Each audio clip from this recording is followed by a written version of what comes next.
बेटा आज की क्लास में हम आपके लिए metal and non metal chapter का सबसे इंपॉर्टेंट पार्ट लेके आ गए हैं। विच of the following statement is an amphoteric oxide. एक लाइन का खेल है बेटा, बस ये वाले भैया हमको आने चाहिए। एम्फोटेरिक ऑक्साइड थ्योरी का कितना इंपॉर्टेंस है अब आप ये बात समझोगे। यहाँ पे कंसंट्रेटेड HCl और कंसंट्रेटेड HNO3 और 3:1 का नाम सुनते ही आप समझ जाएंगे ये क्या है, एक्वा रिजिया है। किसी को कोई दिक्कत है?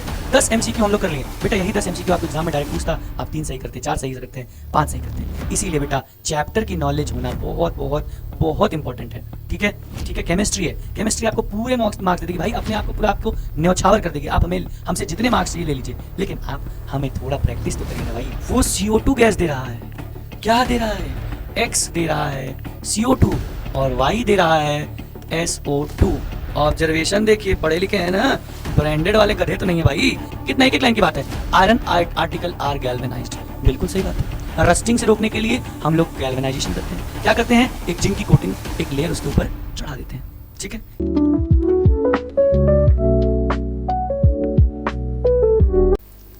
हेलो बच्चे लोग, क्या हाल चाल सभी के? सब बढ़िया है भाई?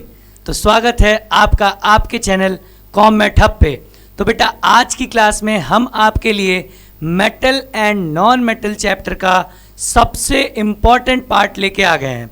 इस पार्ट में बेटा हमने अभी तक क्या किया है, जितना भी पीछे पार्ट हम लोगों ने कवर किया है, चाहे पार्ट नंबर 1 चाहे पार्ट नंबर 2, उन सभी का समराइजेशन।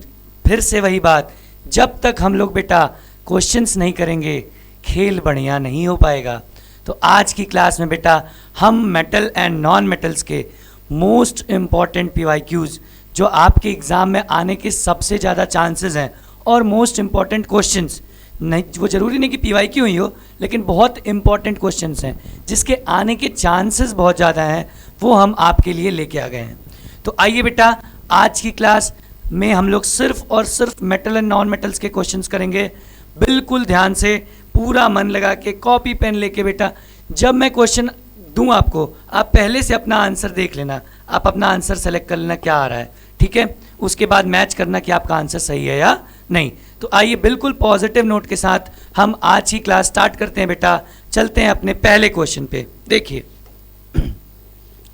पहला क्वेश्चन बेटा हमें आपको बोल रहा है, Which of the following statement is an amphoteric oxide? एक लाइन का खेल है बेटा, बस ये वाले भैया हमको आने चाहिए। एम्फोटेरिक ऑक्साइड थ्योरी का कितना इंपॉर्टेंस है अब आप ये बात समझोगे। अब एम्फोटेरिक ऑक्साइड क्या होता है सर? सर हमने आपको बता रखा है कि एम्फोटेरिक ऑक्साइड क्या होगा, those oxides which act as those metal oxide, वो मेटल ऑक्साइड जो बेसिक और एसिडिक दोनों बिहेवियर शो करते हैं, उन्हें हम आप एम्फोटेरिक ऑक्साइड कहते हैं। कौन कौन से होते हैं बेटा? Sir zinc oxide, aluminium oxide, ये दोनों जो हैं बेटा ये क्या होते हैं? Amphoteric oxide. मतलब कि बेटा ये दोनों नेचर शो करते हैं। कौन सा? एसिडिक भी और बेसिक भी। तो आइए इनमें से देखते हैं क्या बोला है, कौन सा ट्रू है एम्फोटेरिक के लिए।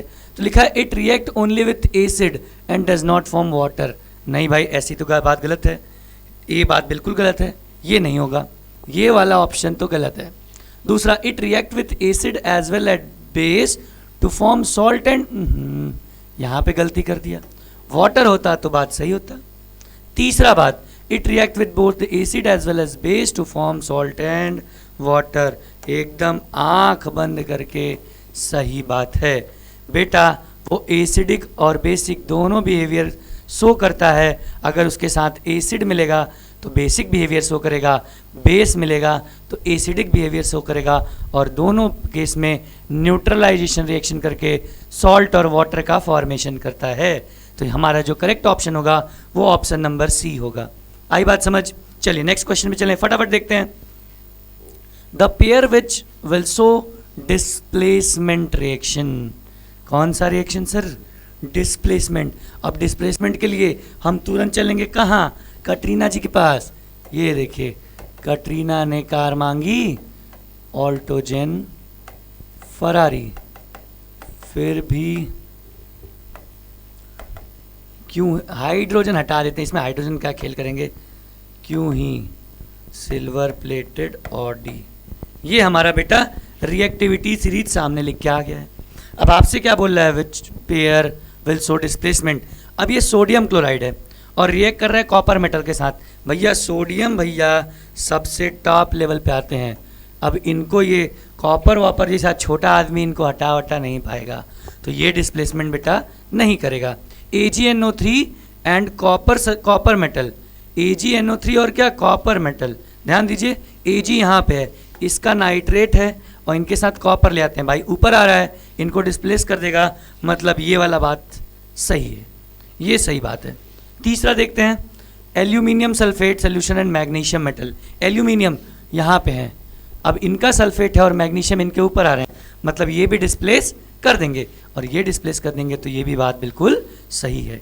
अब चौथा भी देख लो भाई, चौथा क्या है, जिंक सल्फेट है और आयरन है, तो जिंक यहाँ पे आते हैं और आयरन इनके नीचे आता है, तो ये डिस्प्लेस नहीं कर पाएगा, नहीं कर पाएगा, तो ये वाला ऑप्शन गलत है। अब सही कौन कौन सा है, दूसरा और तीसरा, सामने आपको ऑप्शन दिख रहा है, B option, second and third is your correct answer. कितनी आसान बात है, लेकिन भाई इस आसानी तक पहुंचने के लिए हमें आपको थ्योरी की कठिनाइयों से होके आना पड़ेगा। बहुत टाइम देके बेटा हम आपको पूरे चैप्टर की थ्योरी कवर किए हैं, अगर वो नहीं क्लियर होगा बेटा तो ये क्वेश्चंस आपसे नहीं लगेंगे और एग्ज़ाम में क्वेश्चन ही पूछेगा। इसका मतलब है कि आपको दोनों चीज़ आना बहुत ही ज़्यादा इम्पॉर्टेंट है। फटाफट अगले क्वेश्चन पे चलें, चलिए आज ये देखिए तीसरा सवाल कह रहा है, which of the following metal do not react with cold as well as hot water. बेटा हम आपको बिल्कुल थ्योरी में ज्ञान की बात, इम्पॉर्टेंट बात नोट कर करके बता चुके हैं। इनमें से कौन, सोडियम भैया बहुत विग्रसली रिएक्ट करेंगे, ठीक है, कैल्शियम भी बहुत विग्रसली रिएक्ट करेंगे, मैग्नीशियम ठंडे पानी के साथ कर देता है, मैग्नीज या नहीं करेगा तो मैग्नीशियम और मैग्नीज स्टीम के साथ भी रिएक्ट कर जाते हैं, ठीक है यहाँ पे। लेकिन ये आयरन जो है ये ना तो बेटा कोल्ड वाटर से रिएक्ट करेगा और ना ही हॉट वाटर से रिएक्ट करेगा, तो हमारा जो करेक्ट आंसर हो जाएगा वो क्या हो जाएगा, वो हो जाएगा आयरन। बात खत्म। कितना आसान है, फटाफट लगते जा रहा है हमारा MCQ, और बेटा यही MCQ ही है जो आपके रिजल्ट को उठा सकता है और गिरा सकता है, ठीक है। तो इसके लिए आपको चैप्टर की अच्छी नॉलेज आनी बहुत ही ज़्यादा इम्पॉर्टेंट है। चलें आगे, चलिए नेक्स्ट क्वेश्चन पे चलते हैं। Which of the following property is generally not shown by metals? Metal इनमें से कौन सी प्रॉपर्टी नहीं शो करता है? इलेक्ट्रिकल कंडक्शन भाई अच्छा कंडक्टर होता है, ये तो शो करता है। सोनोरस ये भी शो करता है। डलनेस नहीं नहीं नहीं नहीं नहीं, ये डलनेस नहीं शो करता है, तो तुरंत आप बता दोगे dullness is your correct answer. Dullness show नहीं करता। अच्छा इसके बाद कहते हैं डक्टिलिटी, मेटल्स डक्टाइल भी होते हैं, ये भी शो करता है। तो आपको पता चल गया आपका सही जवाब कौन सा है बेटा, आपका सही जवाब है ऑप्शन नंबर सी, ठीक है। अब नेक्स्ट पे आते हैं, लिखा है which of the following oxide of iron. हाँ आयरन का, अच्छा obtained on prolonged reaction of iron with steam, बहुत अच्छी बात है बेटा। आयरन का रिएक्शन जब हम स्टीम के साथ कराते हैं, देखिए Fe+H2O किस फॉर्म में, स्टीम फॉर्म में। जब बेटा प्रोलॉन्ग रिएक्शन कराएंगे तो देखिए आपको ये मिल जाएगा, दोनों कंपाउंड मिलता है, कौन सा, Fe2O3 भी मिलेगा या फिर Fe3O4 भी मिलेगा। तो आप एक बात याद रखिएगा, जब आयरन का स्टीम के साथ प्रोलॉन्ग्ड रिएक्शन कराएंगे तो आपको ये दोनों ऑक्साइड मिलेगा, Fe2O3 और Fe3O4 दोनों ऑक्साइड मिल जाएगा। कितनी आसान बात है, आई बात समझ। चलिए अगर आगे बेटा तो अगले सवाल पे चलते हैं, फटाफट देखते हैं। इधर देखिए क्या है अगला सवाल, विच of the following alloy contain mercury. Mercury का नाम आप जैसे ही सुनिए, पिछली ही क्लास में हमने आपको अलॉय में बताया था, आप तुरंत अमलगम याद करेंगे। Is one of its constituent stainless steel, नहीं सर। एल्निको भी नहीं होगा, सोल्डर भी नहीं होगा, ये तो ब्रास वास से होता है, सोल्डर ब्रास ये सब तो दूसरे के आते हैं ना, कॉपर वॉपर मिल के आते हैं। बचा कौन? Zinc amalgam. तो zinc amalgam is your correct answer. Zinc amalgam आपका क्या होगा? सही जवाब हो जाएगा। आगे बढ़ें, चलिए अगले सवाल पे आते हैं, और ये सवाल आपका बहुत इंपॉर्टेंट सवाल है, ध्यान दीजिएगा, ये सवाल आपका बहुत इंपॉर्टेंट है। देखिए 2 ml of concentrated HCl, 2 ml हमने कंसनट्रेटेड HCl ले लिया, ध्यान दीजिएगा, and HNO3 and mixture of 2 ml each. अच्छा 2 ml ईच मतलब 2 ml हमने कंसनट्रेटेड HCl लिया और 2 ml ही हमने क्या लिया? HNO3 लिया और मिक्स किया क्या? And the mixture of concentrated HCl and concentrated HNO3 in the ratio 3:1। बेटा जैसे ही आप अगर थ्योरी पढ़े हैं, मेरी क्लास बिल्कुल ध्यान से किए हैं, आपको पुरानी चीज़ें पता है, आप नोट्स बनाए हैं, तो आप तुरंत यहाँ पे कंसनट्रेटेड HCl और कंसनट्रेटेड HNO3 और 3:1 का नाम सुनते ही आप समझ जाएंगे ये क्या है? एक्वा रीजिया है। दैट मीन्स रॉयल वाटर, ये एक्वा रीजिया है। अब आगे देखिए, इतना तो हम अपने नोट से बता रखे भाई, were taken in test tube labelled as A, B and C। ठीक है, इसमें हम लोग A, B और C 3 टेस्ट ट्यूब में हम लोग अब कंसनट्रेटेड HCl और कंसनट्रेटेड HNO3 को मिला के एक्वा रीजिया बना के तीनों टेस्ट ट्यूब में ले लिया। अब देखिए आगे, a small piece of metal was put in each test tube, तीनों टेस्ट ट्यूब में एक छोटा सा मेटल हम लोग डाल दिए। अच्छा, no change in occur in test tube A and B। अच्छा, दोनों टेस्ट ट्यूब A और B में कोई चेंज नहीं हुआ, लेकिन बेटा but the metal got dissolve in test tube C respectively. अब आपको इतने से ही पता हो जाएगा कि बेटा जो लो रिएक्टिव एलिमेंट्स होते हैं, देखिए आपको हम नोट्स में बताए थे, ये जो एक्वा रीजिया होता है ये बेटा गोल्ड, प्लेटिनम, इन सभी चीज़ों को डिज़ोल्व करने के लिए यूज़ होता है। ये भी बताए थे कि अगर कंसनट्रेटेड HCl को अकेले ले लेंगे, उसमें डालेंगे तो भी नहीं घुलेगा, कंसनट्रेटेड HNO3 को अकेले ले लेंगे, उसमें डालेंगे तो भी नहीं घुलेगा, लेकिन अगर एक्वा रीजिया लेंगे, एक्वा रीजिया मतलब इन दोनों कंसनट्रेटेड एसिड्स का 3:1 में लेंगे इनको, तो बेटा उस समय जो एक्वा रीजिया आएगा उसमें आप गोल्ड और प्लैटिनम डालेंगे तो ये डिज़ोल्व हो जाएगा। तो इसका मतलब देखिए, ये एल्यूमिनियम तो होगा नहीं, कॉपर तो होगा नहीं, यहाँ पे गोल्ड भी हो जाएगा और प्लैटिनम भी हो जाएगा। तो ध्यान दीजिएगा बेटा, यहाँ पे ये दोनों ऑप्शन करेक्ट है, ये गोल्ड भी करेक्ट है और ये प्लैटिनम भी करेक्ट ऑप्शन है। आई बात समझ? देखिए इतना बड़ा क्वेश्चन बिल्कुल थ्योरी में ही हम आपको पूरा कवर करके दे दिए और तुरंत आप 1 मिनट में इसका आंसर बता दिए। आई बात समझ? क्लियर है सबको? चलिए बेटा, अगर क्लियर है तो फिर से हम लोग अगले क्वेश्चन पे आते हैं। हमारा अगला क्वेश्चन बोलता है which of the following metals are obtained by, अरे रे, इलेक्ट्रोलिसिस। याद करिए, कटरीना दीदी, ठीक है, सोडियम भैया, कटरीना ने कार, ठीक है, पोटेशियम, कैल्शियम और सोडियम, इनको हम लोग मेनली इलेक्ट्रोलिसिस प्रोसेस से एक्सट्रैक्ट करते हैं। तो आपको तुरंत यहाँ सोडियम बिल्कुल सही, कैल्शियम बिल्कुल सही, आयरन नहीं, ये कॉपर नहीं, तो आपको ऑप्शन मिला 1 और 2। 1 और 2 कहाँ आ रहा है? डी ऑप्शन पे आ रहा है, आपका डी ऑप्शन करेक्ट हो गया, बात खत्म। तुरंत एकदम जादू की तरह फटाफट आपके आंसर्स आ जाएंगे। क्लियर है बेटा? कोई दिक्कत है यहाँ तक? देखिए 8 क्वेश्चन हमने कितने 8 क्वेश्चन कवर अप कर लिए, लेकिन हमारे थ्योरीज, और ये देखिए ये सारे के सारे बोर्ड्स में आए हैं, कभी ना कभी आए हैं, या किसी बुक में बहुत इंपॉर्टेंट क्वेश्चंस के फॉर्म में ये हैं, ठीक है, लेकिन आपको एक भी क्वेश्चन में दिक्कत नहीं हुई।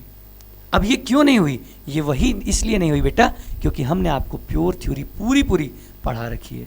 अगर आप थ्योरी कवर नहीं करेंगे तो क्वेश्चन करने का कोई मतलब नहीं रह जाता है। ठीक है, चला जाए अगले क्वेश्चन पे। आ जाइए बेटा, अगले क्वेश्चन पे आते हैं। ठीक है, अगला क्वेश्चन हमारा बोल रहा है क्या? Stainless steel. भैया stainless steel is very useful material in our life. बहुत अच्छी बात है, एकदम सही बात है, बहुत इंपॉर्टेंट मटेरियल है stainless steel. In stainless steel iron को हम किसके किसके साथ मिक्स करते हैं, आपको तुरंत हम अलॉय में बता रखे हैं, निकल और क्रोमियम को हम लोग आयरन में मिक्स कर देते हैं तो हमको स्टेनलेस स्टील मिल के आ जाता है। हमारा सही जवाब रहा, बाकी सारे ऑप्शंस हमारे गलत हो जाएंगे। आई बात समझ, क्लियर है? अगले क्वेश्चन पे चलें बेटा। चलिए अगले क्वेश्चन पे आइए। विच of the following property is not generally exhibit by ionic compound? Ionic bond, रिश्ता, मजबूती वाला बताया गया है आपको। तो देखिए सॉल्युबिलिटी नहीं भाई, ionic compounds are soluble in water, ये गलत बात है, ये तो इज नॉट शोन पूछा है ना, ये तो शो करता है। दूसरा इलेक्ट्रिसिटी इलेक्ट्रिकल कंडक्टिविटी इन सॉलिड स्टेट, हाँ ये बात गलत है, ये मतलब इसके लिए सही हो जाएगा। मतलब हाँ बेटा, जो आयनिक कंपाउंड होते हैं वो सॉलिड स्टेट में बेटा इलेक्ट्रिसिटी कंडक्ट नहीं करते हैं, they conduct electricity in molten as well as in aqueous state. That means ये आपका प्रॉपर्टी नहीं शो करता है, और नहीं शो करता है तो ये ऑप्शन सही हो जाएगा। देखिए ये भी सही बात है और ये भी सही बात है, तो यही बी वाला ऑप्शन आपका सही हो जाएगा। बात खत्म। आई बात समझ? किसी को कोई दिक्कत है? 10 MCQ हम लोग कर लिए बेटा, यही 10 MCQ आपको एग्जाम में डायरेक्ट पूछता, आप 3 सही करते, 4 सही करते हैं, 5 सही करते हैं। इसीलिए बेटा चैप्टर की नॉलेज होना बहुत बहुत बहुत इंपॉर्टेंट है। ठीक है, ठीक है। केमिस्ट्री है, केमिस्ट्री आपको पूरे मार्क्स दे देगी भाई, अपने आप को पूरा आपको न्यौछावर कर देगी। आप हमसे जितने मार्क्स चाहिए ले लीजिए, लेकिन आप हमें थोड़ा प्रैक्टिस तो करिए ना भाई, थोड़ा हमें पढ़िए, समझिए, हमारे लिए समझेंगे तो हम आपके लिए बिल्कुल पूरी तरीके से आपको पूरे मार्क्स दे देंगे। आगे बढ़ा जाए। चलिए अब बेटा कुछ हम लोग आइए असर्शन रीज़न भी देख लिया जाए। यहीं तो आप लोग को तकलीफ हो जाती है बेटा, कुछ कुछ तो ऐसे बच्चे भी हैं जिनको पता ही नहीं असर्शन रीज़न होता क्या है। तो हम आपको बता दें, असर्शन रीज़न में बेटा 2 स्टेटमेंट दी होती है, एक असर्शन में एक रीज़न में। हमको दोनों स्टेटमेंट पढ़ना होता है, पहले तो ये चेक करना होता है क्या दोनों स्टेटमेंट सही हैं, अब फिर उसके बाद आते हैं ऑप्शंस। पहला ऑप्शन ये होता है कि दोनों स्टेटमेंट सही है और जो रीज़न है वो असर्शन को एक्सप्लेन कर रहा है। दूसरा ऑप्शन होता है कि दोनों स्टेटमेंट सही है और जो रीज़न है वो असर्शन को एक्सप्लेन नहीं कर रहा है। तीसरा होता है असर्शन सही है, रीज़न गलत है। और चौथा होता है रीजन सही है, असर्शन गलत है। ये 4 ऑप्शंस हमारे पास आते हैं, तो इनमें हमको स्टेटमेंट पढ़ के हमको जस्टिफाई करना होता है। तो फटाफट आइए स्टेटमेंट पढ़ते हैं। असर्शन लिखा है the solution of ionic compound are good conductor of electricity. ध्यान दीजिए यहाँ पे क्या लिखा, सॉल्यूशन, तो आपका स्टेटमेंट सही हो गया। अगर सिर्फ लिखता the ionic compounds are good conductor of electricity, बेटा यहाँ पे ना हमको खेल हो जाता। ठीक है, खेल क्या होता, अब ये बताया नहीं कौन से स्टेट में, यहाँ सोल्यूशन है भाई, इसका मतलब ये किस में है, एक्वस फॉर्म में है, तो ये बात बिल्कुल सही है, असर्शन की बात सही है। अब रीज़न देखा जाए, रीज़न क्या कह रहा है, movement of atoms of element takes place in solution. ए बेटा ये मूवमेंट ऑफ एटम का एलिमेंट, एटम ऑफ एलिमेंट्स का मूवमेंट कहाँ होता है, मूवमेंट तो होता नहीं है, तो ये स्टेटमेंट क्या है, गलत है। मतलब आपको कोई दिक्कत ही नहीं आई, आपको सीधा पता चला असर्शन सही है, रीज़न गलत है। यहाँ पे ऑप्शन लिखा है, फटाक से आपका सी ऑप्शन करेक्ट हो जाएगा। C option is your correct answer.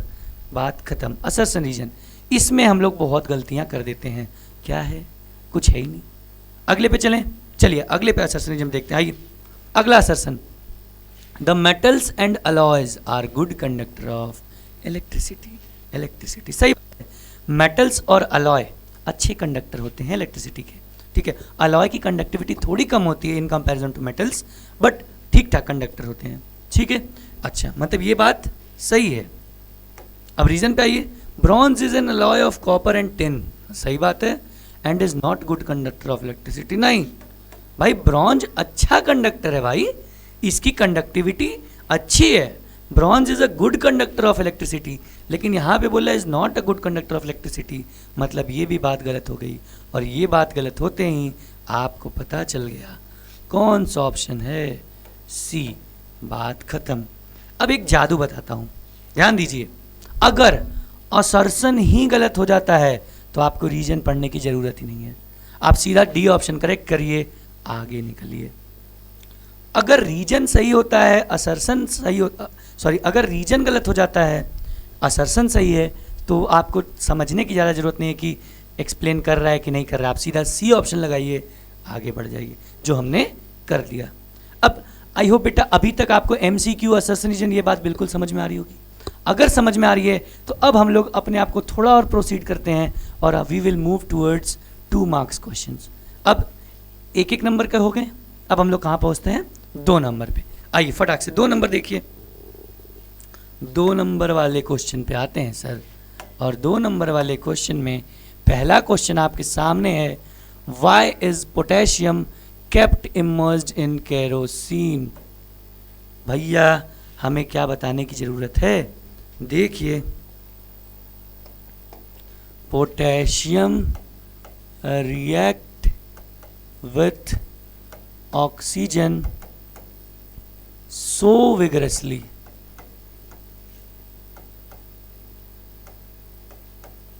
that they catch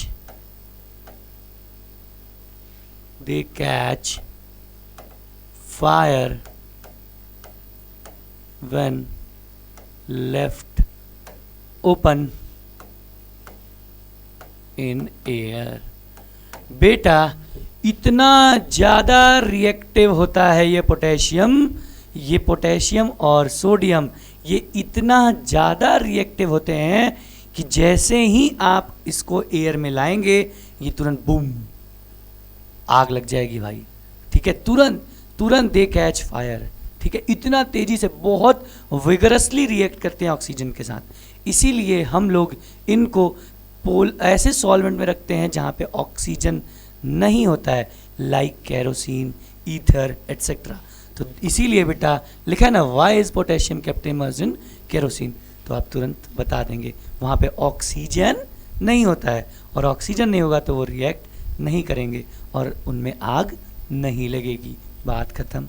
देखिए 2 नंबर का क्वेश्चन तो 2 नंबर की तरीके से हम लोग लिखेंगे, ठीक है। आपसे सीबीएसई या कोई भी बोर्ड बेटा आपकी ये नहीं कहती है कि आपसे 2 नंबर का क्वेश्चन पूछा गया तो आप 3 पेज भर दीजिए, ऐसा नहीं है। आप पॉइंट की बात ले, मुद्दे की बात, जो उन्हें चाहिए वो दीजिए, आपको पूरे मार्क्स मिलेंगे। चलिए नेक्स्ट क्वेश्चन देखिए, give reason why. Give reason why, पहला, gold and silver are used for making jewellery. बेटा अब हम इसमें क्या बताएं, ये डक्टाइल होते हैं, ये मैलिएबल होते हैं, ये क्या होते हैं? डक्टाइल, ये क्या होंगे? मैलिएबल। बेटा जल्द रेजिस्ट कोरोजन, बेटा मैलिएबल होंगे, डक्टाइल होंगे, कोरोजन इनमें जल्दी नहीं लगेगा, that is why they used और फॉर मेकिंग ज्वेलरीज। इसलिए ये कहाँ पे यूज होते हैं? ज्वेलरी बनाने में यूज होते हैं, बात खत्म। देखिए मुद्दे की बात यही थी, हमने मुद्दे की बात आपको बता दी। आगे बढ़ें, चलिए नेक्स्ट देखिए, a few metals are used for cooking utensils. बेटा वो इसलिए क्योंकि ये बेस्ट कंडक्टर ऑफ हीट होते हैं, मतलब बेस्ट कंडक्टर, ये हीट को क्या करेंगे? एब्जॉर्ब कर लेंगे, ये नहीं कि जल जाएं। जैसे स्टेनलेस स्टील, एग्जाम्पल देख लीजिए, जैसे क्या स्टेनलेस स्टील, जैसे क्या कॉपर, ये सब बहुत अच्छे कंडक्टर होते हैं, किसके? हीट के। इसीलिए बेटा इनका यूज़ हम लोग करते हैं क्या? एल्यूमिनियम, कॉपर, इनका यूज़ हम लोग क्या करते हैं बेटा? कुकिंग यूटेंसिल्स में इसका यूज़ हम आप बड़े आसानी से करते हैं। आई बात समझ? क्लियर है सबको? चलिए अगर क्लियर है तो आगे बढ़ा जाए। आगे बढ़ाया, what would a student report nearly after 30 minutes of placing duly cleaned strip of aluminium, copper, iron, zinc in freshly prepared iron sulphate solution. आहा, कितनी आसान बात है। चलिए आइए फटाफट देखिए, पहले हम आता है एल्यूमिनियम के पास भैया। अब हमारे पास सल्फेट किसका है? Iron sulphate. ये देखिए FeSO4 था। अब हम आपको एक और बात बता दें, ये जो बेटा FeSO4 होता है ये लाइट ग्रीन कलर का होता है। किस कलर का? लाइट ग्रीन कलर का। अब हमको FeSO4 मिल गया और इसमें हम सबसे पहले डाल देते हैं क्या? एल्यूमिनियम। अब हमको ये देखना है कि रिएक्शन होगा कि नहीं, और रिएक्शन कब होगा? जब आयरन से मजबूत होने चाहिए एल्यूमिनियम। तो कटरीना ने कार मांगी ऑल्टो एल्यूमिनियम, उसके बाद नीचे कहीं आयरन आते हैं, फरारी आती है, तो इसका मतलब ये ज़्यादा मजबूत है। तो ये इनको डिस्प्लेस कर देंगे और एल्यूमिनियम सल्फेट बना लेंगे Al2SO4, और आयरन निकल जाएगा और ये सोल्यूशन को क्या कर देंगे? कलरलेस कर देंगे। पहला हो गया, बात खत्म। पहला क्या हुआ कि जब हम एल्यूमिनियम डालेंगे, क्या डालेंगे? एल्यूमिनियम। तो एल्यूमिनियम डालेंगे तो ये क्या करेगा? आयरन को डिस्प्लेस कर देगा। नेक्स्ट, अब बेटा कॉपर। अब कॉपर डालेंगे, इधर देखिए भाई, कॉपर। तो ऑल्टो जेन फरारी पे हम लोग हैं, फिर भी क्यों ही, तो फिर भी के बाद कॉपर आता है। इसका मतलब अब देखिए थोड़ा ये, अगर इसको आप लोग अगर स्क्रीनशॉट ले लिए हैं तो हम इरेज करके बेटा यहीं पे हम आपको इसका आंसर बताते हैं, ध्यान दीजिए। देखिए अब हमारे पास फिर से FeSO4 है और हम इसमें डाल देते हैं कॉपर। यहाँ पे सीधा सीधा नो रिएक्शन, डिस्प्लेसमेंट बेटा होगा ही नहीं, डिस्प्लेसमेंट नहीं होगा। ठीक है, क्यों? क्योंकि कॉपर बीइंग लेस रिएक्टिव। बात खत्म। अगला क्या डालना है भाई? अगर हम आयरन को ही डाल देना तो क्या होगा? कुछ होगा नहीं करेगा। अभी भाई FeSO4 में आप Fe को ही डाल दें तो क्या होगा? कुछ नहीं होगा भाई, वो बस Fe का कंसंट्रेशन बढ़ते जाएगा। ठीक है, नेक्स्ट अब किसको डालेंगे? जिंक को। तो देखिए यहाँ पे FeSO4 था हमारे पास, यहाँ हम डाल दिए जिंक। अब ऑल्टो जेन फरारी, पहले जेन आती है मतलब जिंक बीइंग मोर रिएक्टिव, तो मोर रिएक्टिव है तो ये तुरंत जिंक सल्फेट बना लेगा और आयरन बाहर निकालेगा, और ये भी क्या करेगा? कलरलेस कर देगा, डिस्प्लेसमेंट करके। किसको? लाइट ग्रीन कलर को। बात खत्म। आपको बस डिस्प्लेसमेंट रिएक्शन, और डिस्प्लेसमेंट रिएक्शन भी कैसे आएगा? अगर आपको रिएक्टिविटी सीरीज कटरीना ने कार मांगी ऑल्टो जेन फरारी, अगर ये रिएक्टिविटी सीरीज आपको याद है तो आपको कोई दिक्कत आने वाली नहीं है। कितना अच्छा सवाल था बेटा, कितनी आसानी से हम लोग कवर अप कर दिए फटाक से। हमको लग रहा है 2 मिनट भी नहीं लगा, हम लोग फटाफट कवर करके देख लिए। क्लियर है सभी को? आ रही है बात? इंटरेस्टिंग लग रहा है? अब मज़ा आ रहा है सवाल लगाने में? मज़ा आएगा भाई, बस आप थ्योरी पढ़ते रहो, थ्योरी पढ़ के कवर करो, फिर क्वेश्चंस करो। सीक्वेंस से चलोगे सब पाओगे। सीक्वेंस आप सोचोगे कि हम एक सीढ़ी चढ़ लें फिर सीधा छत पे पहुंच जाए, तो ऐसा पॉसिबल तो है नहीं सर। ठीक है, इट विल टेक टाइम। ठीक है, वक्त बदलने के लिए बेटा वक्त लगाना पड़ता है, वक्त बदलने के लिए बहुत वक्त लगाना पड़ता है, ये बात याद रखिएगा। ठीक है, वक्त बदलेंगे तभी अच्छी बात होगी। ठीक है, तो आप टाइम दीजिए, सब्जेक्ट को टाइम दीजिए, सब्जेक्ट इंपॉर्टेंट है, पहले उसे पढ़िए, थ्योरी कवर करिए। आपको बेटा हम आपको पूरी थ्योरी ईजीएस्ट लैंग्वेज में आपको समझा के दे रहे हैं। उसके बाद ऐसा नहीं कि हम थ्योरी कराने के बाद छोड़ देंगे, चलिए हो गया चैप्टर हो गया आगे बढ़ते हैं नेक्स्ट चैप्टर पे, ऐसी बात नहीं है। आपको फुल डिटेल्ड सोल्यूशन हम आपको लेके आते हैं। पूरी थ्योरी कराने के बाद जितने important MCQ, assertion reason, 2 number 3 number 4 number 5 number जितने टाइप के क्वेश्चन आते हैं आपके एग्जाम में, सब कुछ ला के आपके सामने परोस देते हैं।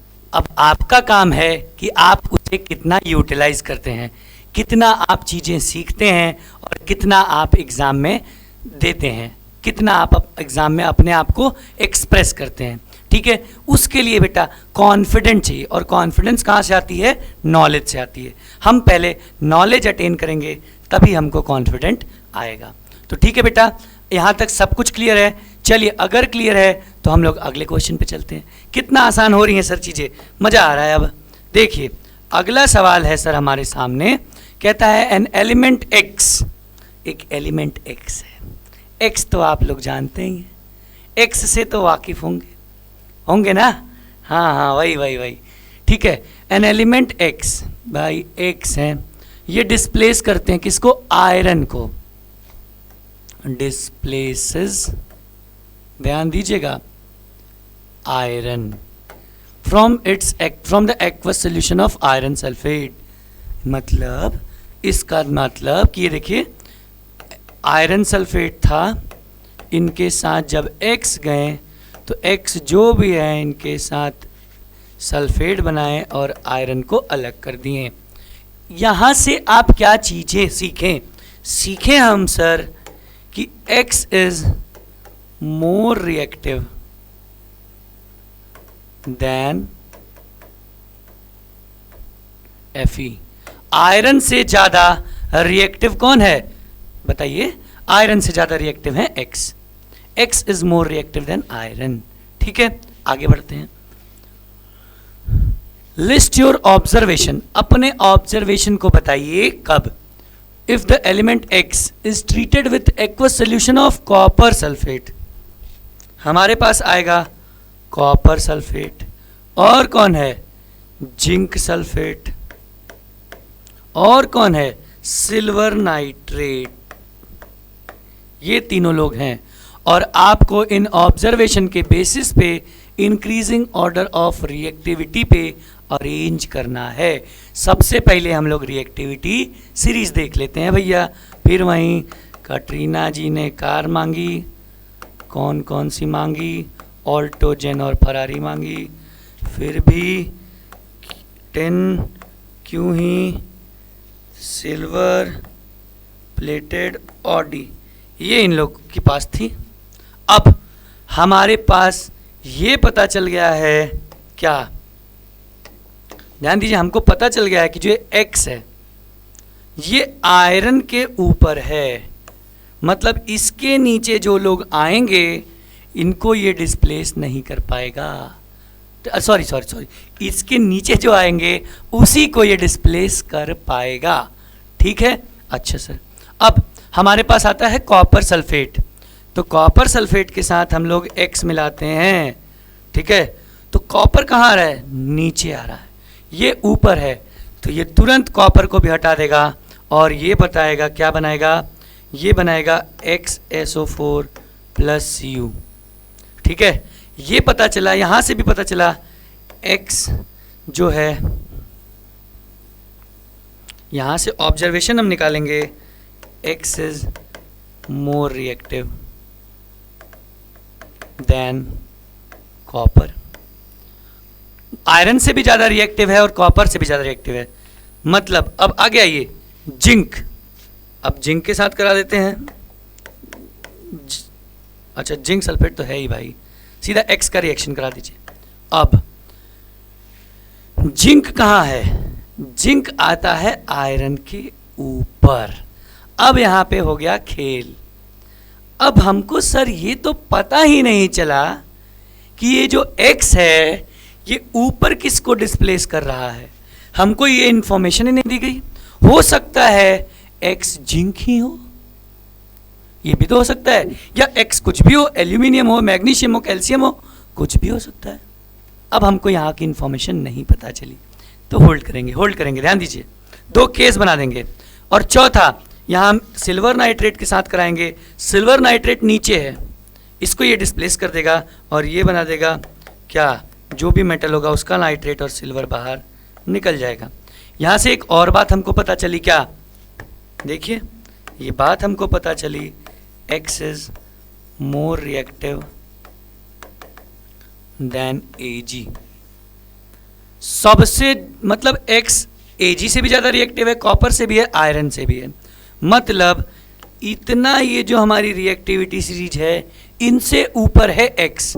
अब इनसे ऊपर जिंक से ज़्यादा रिएक्टिव है कि नहीं है। अगर यहाँ पे हम 2 केस बना लेंगे। केस नंबर 1, ध्यान देखिए, विजिबल है, हाँ। केस नंबर 1 में अगर if x is more reactive than zinc, अगर X ज़्यादा रिएक्टिव होगा जिंक से भी, तो ये बेटा जिंक को भी डिस्प्लेस कर देगा और यहाँ बनाएगा XSO4 प्लस Zn। तो उस केस में ये सबसे ज़्यादा रिएक्टिव हो जाएगा। तो जो रिएक्टिविटी सीरीज इंक्रीजिंग ऑर्डर लिखना है, तो इंक्रीजिंग ऑर्डर में सबसे कमज़ोर कौन सा है? सबसे कमज़ोर तो सिल्वर है। उसके बाद तो सिल्वर आ जाएगा, देखिए Ag, फिर कॉपर, फिर आयरन, फिर अब हम यहाँ पे क्या बोले, जिंक ज़्यादा है तो यहाँ पे हम जिंक, फिर आएगा X। ये हमारे पास आ जाएगा इंक्रीजिंग ऑर्डर। लेकिन ये कब? जब हम मान लेंगे कि ये X जिंक से भी ज़्यादा रिएक्टिव है। अब दूसरा केस अगर नहीं है, case number 2, if X is less reactive than zinc, X अगर Z से कम रिएक्टिव है तो उस केस में बनेगा AgCuFe, तब X आएगा, तब Zn आ जाएगा। बात खत्म, क्वेश्चन क्लियर हो गया। क्वेश्चन डिपेंडेंट किस पे था?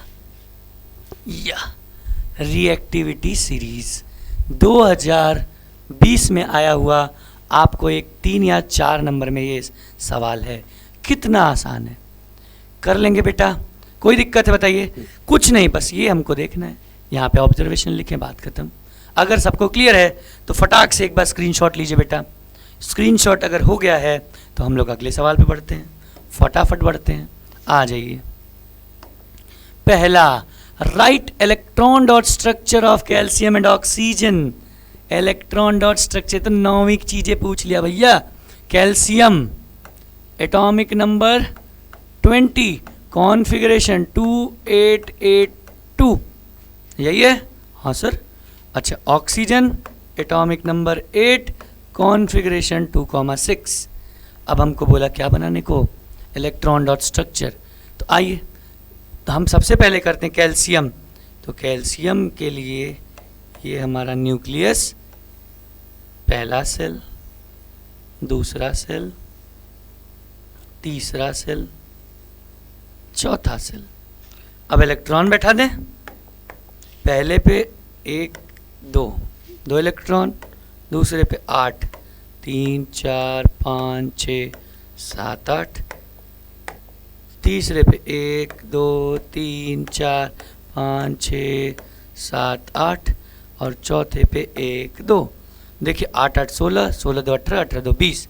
ये हो गया बेटा आपको इलेक्ट्रॉन डॉट स्ट्रक्चर किसका? कैल्शियम का।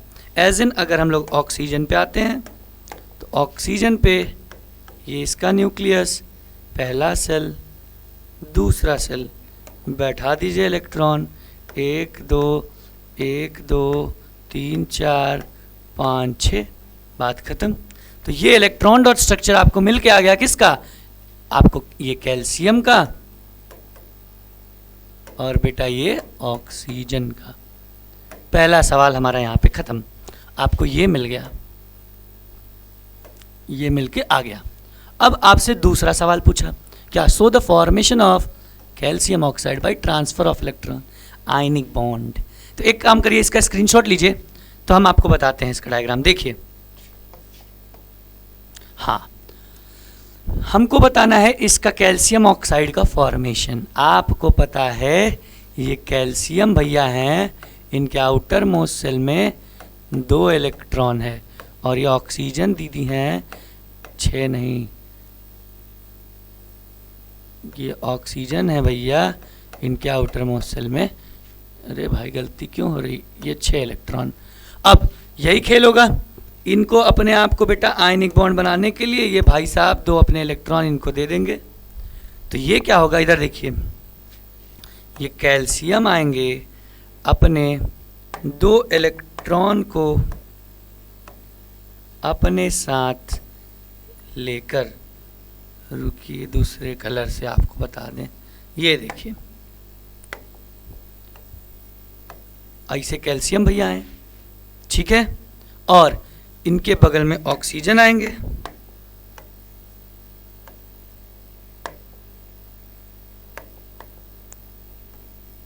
ऑक्सीजन और इनके पास 1 2 3 4 5 6। अब ये दोनों लोग में मिलन होगा और ये दो अपने इलेक्ट्रॉन को इनको ट्रांसफ़र कर देंगे और ट्रांसफ़र करने के बाद बेटा ये बस कैल्शियम बच जाएंगे। देखिए ये खाली कैल्शियम बच जाएंगे और इनके ऊपर जो होगा वो 2+ का चार्ज आ जाएगा। क्यों? क्योंकि ये अपने दोनों इलेक्ट्रॉन इनको दे दिए। और दूसरे वाले में ऑक्सीजन आएंगी ऐसे ये, और इनके पास बेटा ये इनके तो 6 इलेक्ट्रॉन रहेंगे ही रहेंगे। इनके 6 इलेक्ट्रॉन जो थे 1 2 3 4 5 6, उसके साथ साथ ये जो इनके 2 इलेक्ट्रॉन थे वो भी आ जाएंगे और इनके ऊपर 2- का चार्ज आ जाएगा। और ये इस तरीके से बेटा जो फॉर्मेशन करेंगे वो कैल्शियम ऑक्साइड का फॉर्मेशन करेंगे। बात ख़त्म। ये आपको क्या हो गया? कैल्शियम ऑक्साइड का ट्रांसफ़र ऑफ इलेक्ट्रॉन करके हम आपको फॉर्मेशन दिखा दिए। कोई दिक्कत है बताइए इसमें? सभी को क्लियर है? अगर क्लियर तो एक बार इसका स्क्रीनशॉट लीजिए।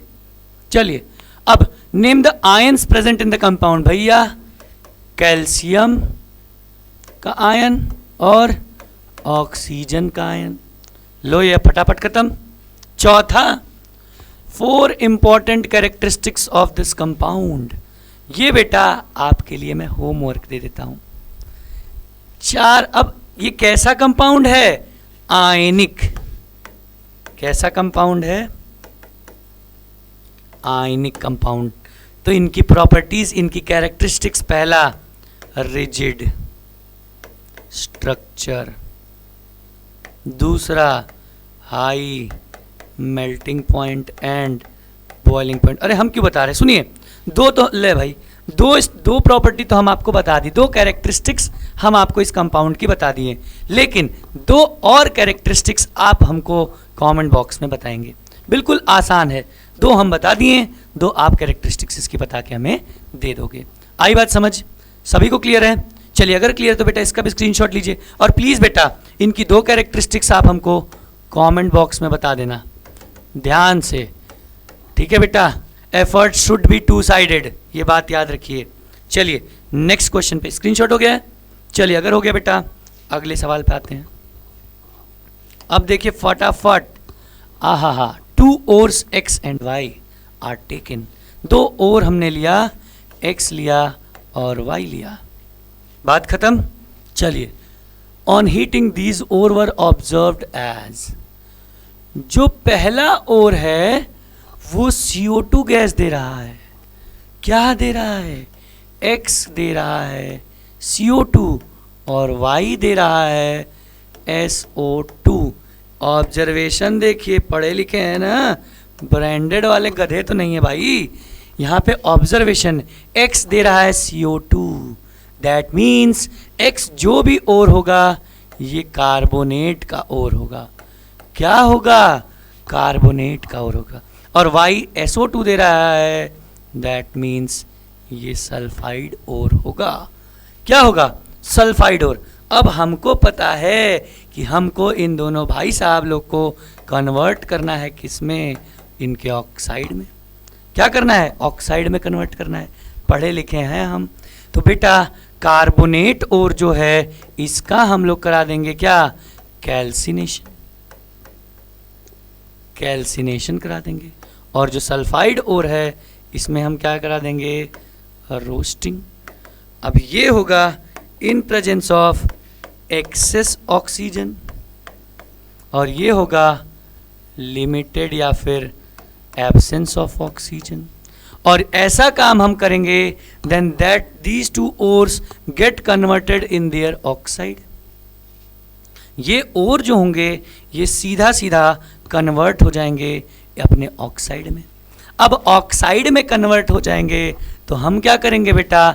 इन सब मेटल्स को हम लोग क्या करेंगे? अच्छा केमिकल रिएक्शन में लिखना है। चलिए कोई बात नहीं है, हम क्या करेंगे बेटा, यहाँ पे जो भी होगा, कि x था हमारे पास और, ठीक है, इसको हम लोगों ने क्या कर दिया, रोस्टिंग कर दिया। x को, अच्छा x नहीं, x कार्बोनेट था ना, तो हम क्या करेंगे, कैल्सिनेशन। ये तुरंत कन्वर्ट हो जाएगा x ऑक्साइड में। हमको नहीं पता भाई x क्या है, तो हम XO2 YO2 क्या जो भी लिखना है, इधर हम कर रहे हैं रोस्टिंग, ये कन्वर्ट हो जाएगा Y के ऑक्साइड में। ठीक है, कैसे होगा यहाँ पे हम आपको बता दिए। अब हमको ऑक्साइड मिल गया, ऑक्साइड मिल गया तो हम यूज करेंगे क्या, carbon as reducing agent. Carbon का हम कैसा यूज करेंगे, एज अ रिड्यूसिंग एजेंट। तो कार्बन क्या करेगा, इसको रिड्यूस कर देगा, और रिड्यूस करने के बाद हमको प्योर मेटल मिलके आ जाएगा। कैसे, देखिए हम एक एग्जांपल आपको बताते हैं, एक्स ऑक्साइड था, कार्बन डालें, ये तुरंत हमको एक्स मिल जाएगा और कार्बन का मोनोऑक्साइड मिलके निकल जाएगा। ऐसे ही वाई के साथ भी होगा, और इसको हम लोग बोलेंगे क्या, रिडक्शन। और रिडक्शन करा के बेटा हम आप प्योर मेटल पा जाएंगे। तो ये सारी चीज़ें आपको तुरंत पता चल गई। ये कहाँ से, ये बेटा हम आपको पिछले लेक्चर में बिल्कुल डिटेल्ड वे में समझा दिए थे। क्लियर है, कोई दिक्कत है यहाँ तक? अगर नहीं है बेटा, इसका भी स्क्रीनशॉट लीजिए। फटाफट हम लोग अगले सवाल पे बढ़ते हैं।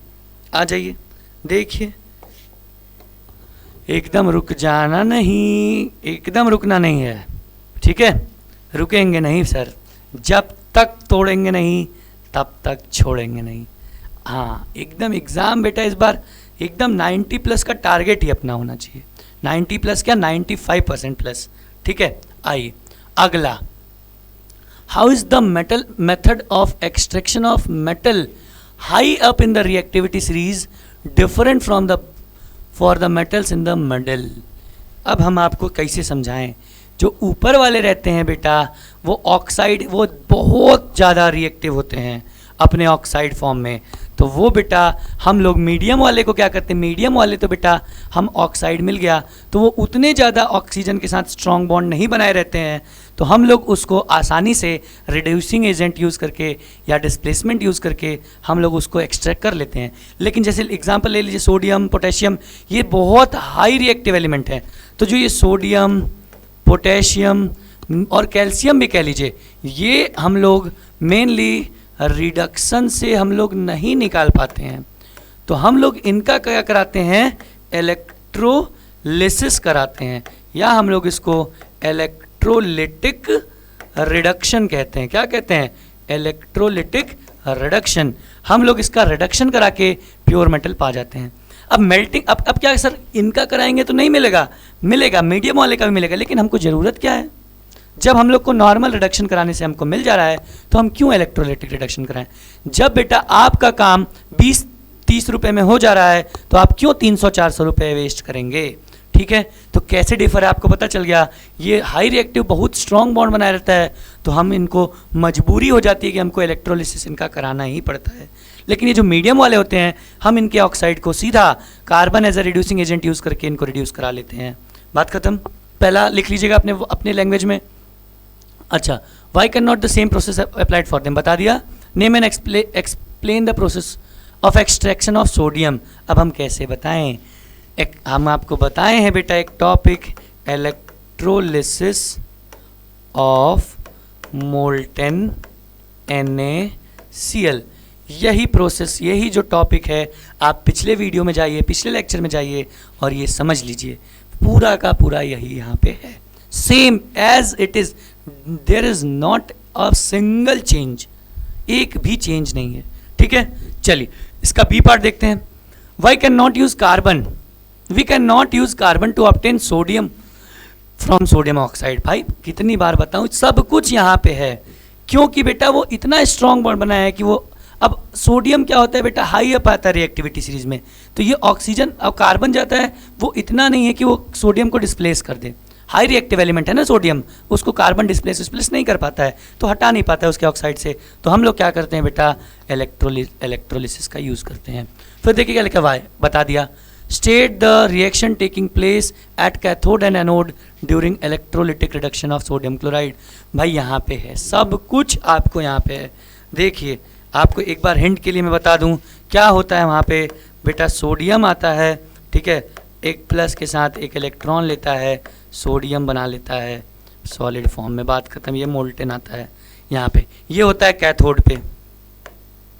और एनोड पे जाएंगे तो एनोड पे बेटा क्लोरीन रहती हैं, ठीक है, ये अपनी एक इलेक्ट्रॉन निकालती हैं और Cl बना लेती हैं। सेम प्रोसेस ये रिपीट होता है, ये एक और निकाल के क्लोरीन बनाती हैं और ये क्लोरीन क्लोरीन दीदी लोग मिलती हैं और Cl2 गैस बना के एनोड से उड़ जाती हैं, बात खत्म। यही रिएक्शन बेटा take place at your electrolytic reduction of molten NaCl, बात खत्म। हो गया क्वेश्चन, कितना आसान है देखिए बेटा, इसीलिए बार बार मैं कहते कहते थक जा रहा हूँ, पढ़ते रहिए, थ्योरी करते रहिए, ठीक है। चलिए अगले सवाल पे पढ़ें, फटाफट आ जाइए बेटा, थक गए क्या? आइए, एकदम आप आज तो बोर नहीं हो रहे होंगे, एकदम आसानी से चल रहा है। चलिए देखिए, एक्सप्लेन द फॉलोइंग, हमको एक्सप्लेन करना है क्या? Reactivity of aluminium decreases if it dipped in HNO3। Nitric acid में अगर हम डिप करते हैं तो बेटा हमको उसकी रिएक्टिविटी घट जाती है। हाँ बिल्कुल, क्यों? क्योंकि सर एल्यूमिनियम ऑक्साइड का एक लेयर फॉर्म हो जाता है। क्या हो जाता है? Formation of layer of aluminium oxide, जिसकी रिएक्टिविटी बेटा कम होती है, किससे? एल्यूमिनियम से। दैट इज़ वाई इसकी रिएक्टिविटी घट जाती है जब हम लोग इसको डिप करते हैं। तो याद रखिएगा, जब हम नाइट्रिक एसिड के अंदर एल्यूमिनियम को डिप करेंगे तो एल्यूमिनियम ऑक्साइड की बेटा एक क्या होती है? कोटिंग, एक लेयर चढ़ जाती है उसके ऊपर, बात खत्म। तुरंत रीजन नहीं तो बताना है। दूसरा, carbon can not reduce the oxide of sodium and magnesium, अभी पीछे बता दिया, अब भी बताया हूं, ठीक है। क्यों? क्योंकि बेटा ये ज़्यादा रिएक्टिव एलिमेंट्स हैं और ये कार्बन क्या करता है? उसके ऑक्सीजन को डिस्प्लेस नहीं कर पाता है, बीइंग लेस रिएक्टिव, बात खत्म, ठीक है। सब कुछ लिखने की जरूरत तो नहीं है, ठीक है। अच्छा, NaCl is not the conductor of electricity in solid state whereas it does conductor in, बिल्कुल सही बात है भाई। तीसरा, ठीक है, फ्री जो इसके आयंस होते हैं, ये रिजिड स्ट्रक्चर होता है ना, रिजिड होता है स्ट्रक्चर, ठीक है। सॉलिड स्टेट, इन सॉलिड स्टेट के अंदर बेटा जो NaCl होता है वो रिजिड क्रिस्टलाइन स्ट्रक्चर होता है, तो जिसमें उसके आयंस फ्री नहीं रहते हैं, और आयंस फ्री नहीं रहते हैं, मूव ही नहीं करेंगे तो इलेक्ट्रिसिटी कहाँ से कंडक्ट करेगा?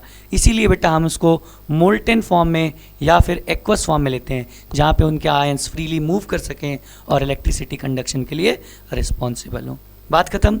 चलिए अगला, कितना एक एक लाइन की बात है। आयरन आर्टिकल आर गैल्वेनाइज्ड, बिल्कुल सही बात है। रस्टिंग से रोकने के लिए हम लोग गैल्वेनाइजेशन करते हैं। क्या करते हैं? एक जिंक की कोटिंग, एक लेयर उसके ऊपर चढ़ा देते हैं, ठीक है। इसीलिए तो क्या, टू प्रिवेंट रस्टिंग, रस्टिंग से बचने के लिए, बात खत्म। अगला पांचवा, metal like sodium, potassium, calcium and magnesium are never found in free state in nature, बिल्कुल सही बात है। ये कभी फ्री स्टेट में नहीं पाए जाते हैं, क्यों? Being high reactive,